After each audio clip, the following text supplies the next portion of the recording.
as a web drawing and then publish out there. That's all it is. So simple list, publish and share.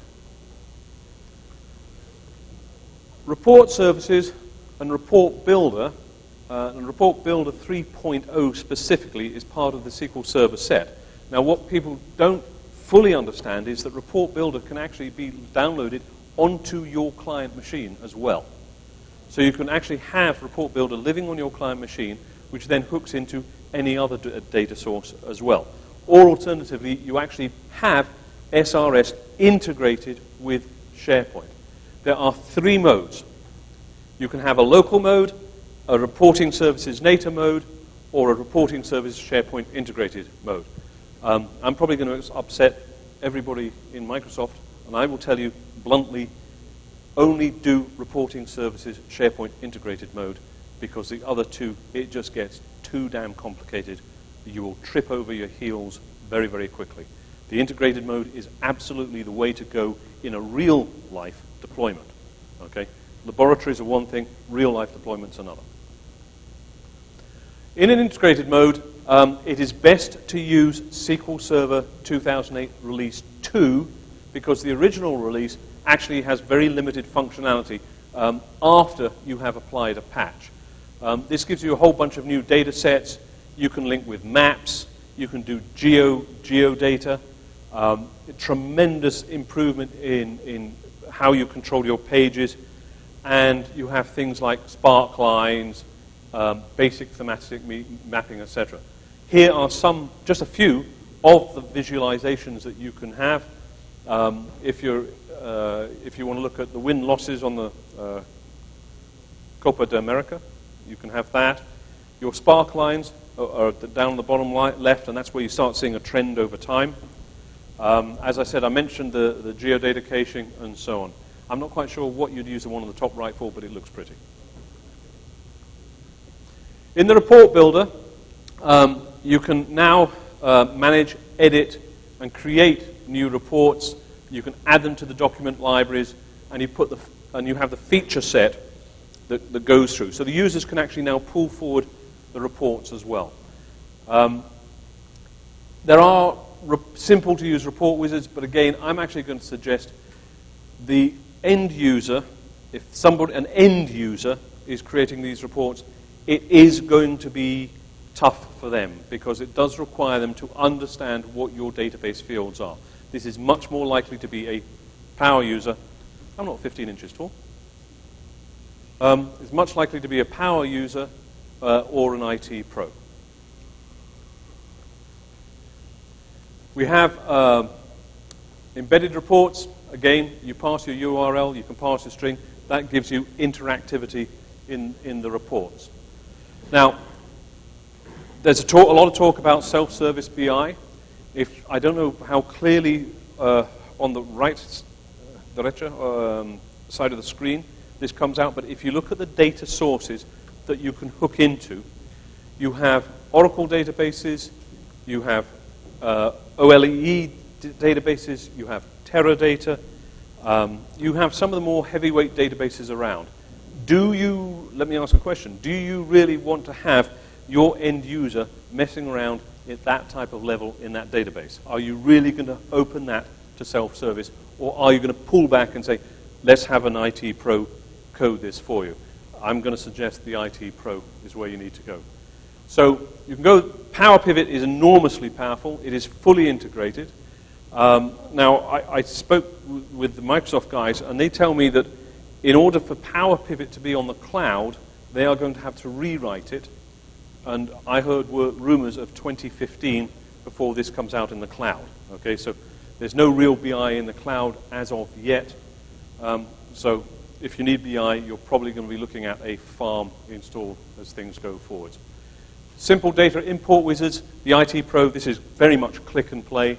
Very, very fast, move through the whole processes, and allows you to select all sorts of filters. They call them slicers, measures, and so forth. And then you can present these on an easy-to-use Excel spreadsheet. Now, the good news is it's an Excel spreadsheet. That means that most of your users are familiar with Excel. They find this fairly easy to move around. Okay? And that, I think, adds a tremendous boost to what this can do. Here's a good example of why I think it is an IT pro type deployment. What end user knows DAX? Okay, it's another language in order to interrogate a cube. Again, there's a lot of IT pros don't use DAX, don't know DAX, so they have to learn that as well. So, and a bad DAX command can bring a database to its knees. Okay, you can crash a Teradata farm quite simply.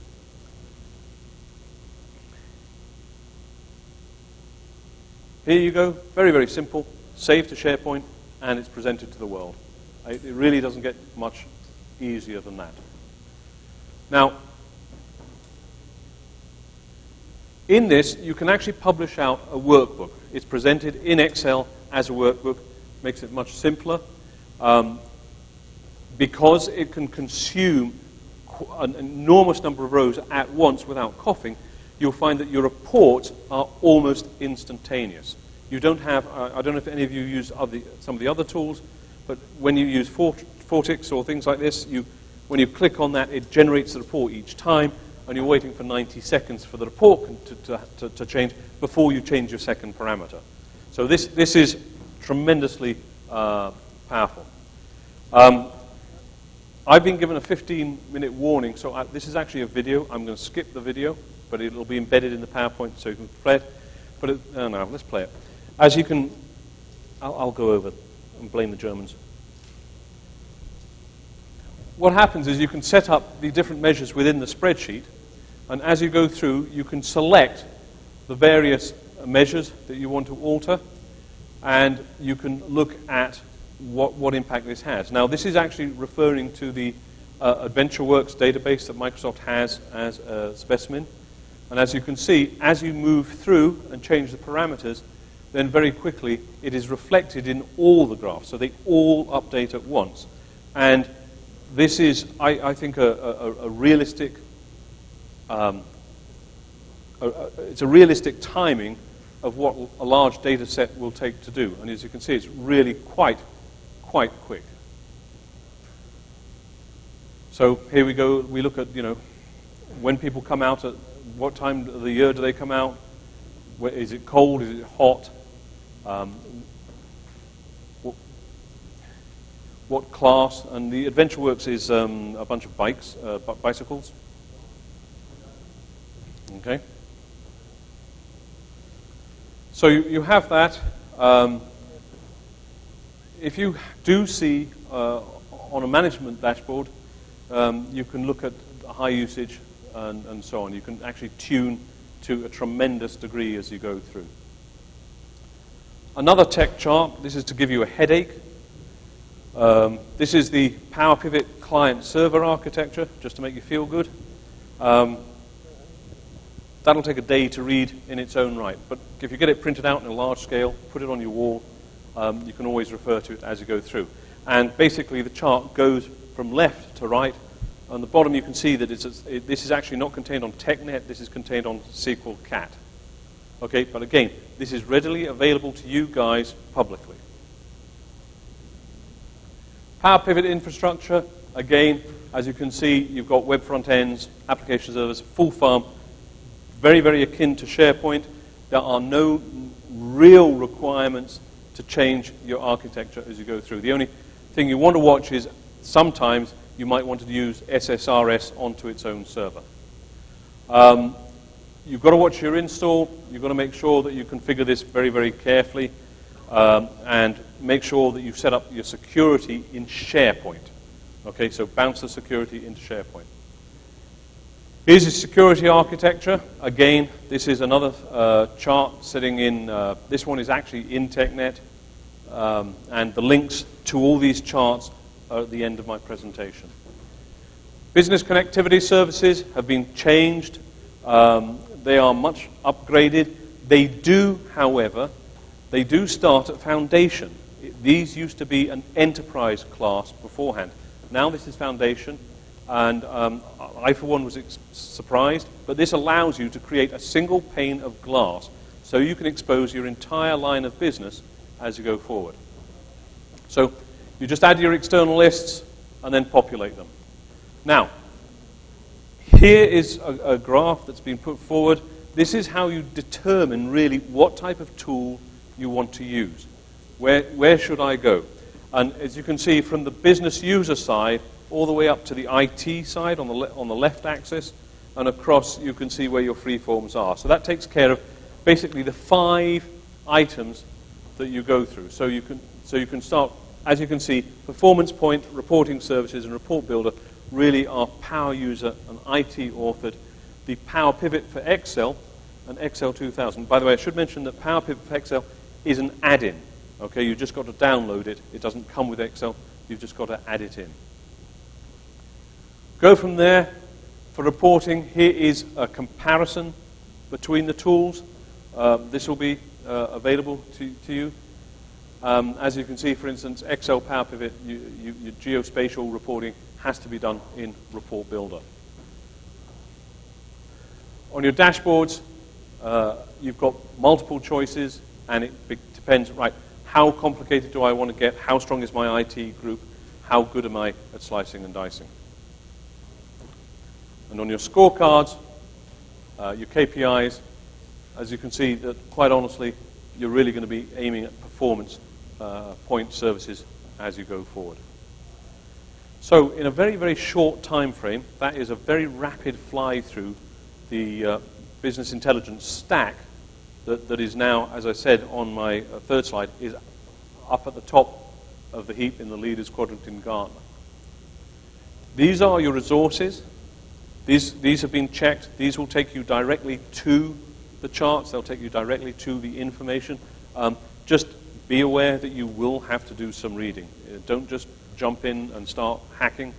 I would suggest you read carefully on this side. So thank you very much. If anybody has any questions, I'll take these.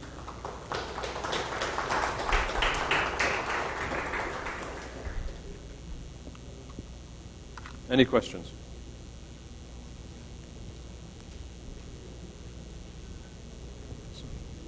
Do you guys have a mic?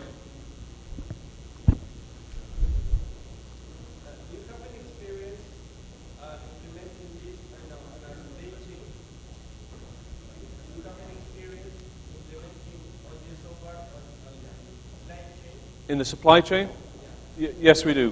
Can you translate his question into Spanish, please?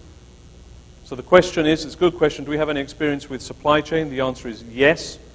And there, as you go through the supply chain, okay, there's literally that is supplier to customer, correct?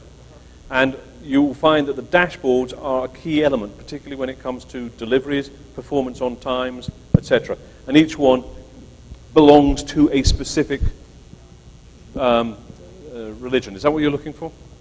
Yes. How do you deal with the different providers and different actors on the chain? Do they use the same software and the same methodology? If at the moment, some of the ones in the States, some of the suppliers in the States, they actually have produced web services. And they allow you to interrogate those and bring those through an extranet. Obviously, they don't want other suppliers to see the data, so it has to be security contained for that supplier and for your users on their own. But typically, if you're reaching outside your walls, we've used web services very successfully. Okay? Thank you.